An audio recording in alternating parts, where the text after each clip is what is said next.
তুফান সিনেমায় দুষ্টু কোকিল গানে মাত্র কয়েক সেকেন্ড অভিনয় করে বেশ ভালো চমক দিয়েছে দর্শকদের। বলছি মানবের কথা। মিমি চক্রবর্তীর সাথে দুষ্টু কোকিল গানে মানবের পারফর্ম ছিল অসাধারণ। দর্শকরা সেটা গ্রহণ করেছে।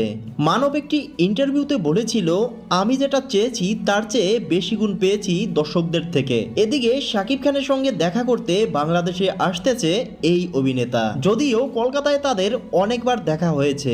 এয়ারপোর্ট থেকে বাংলাদেশে আসতেছে এমন একটি ভিডিও ক্লিপ প্রকাশিত হয় সামাজিক যোগাযোগ মাধ্যমে। সেই ভিডিওটি এখন ভাইরাল পুরো নেট দুনিয়ায়। এদিকে অনেকে এটা বলছে শাকিব খানের সাথে নেক্সট কোনো সিনেমায় ছোটখাটো রোলে অভিনয় করতে বাংলাদেশি পরিচালকদের সাথে দেখা করতে আসছে মানব। প্রিয় দর্শক, দুষ্টু কোকিল গানে মানবের পারফরমেন্স আপনার কাছে কেমন লেগেছে জানিয়ে দিন নিচে কমেন্ট বক্সে।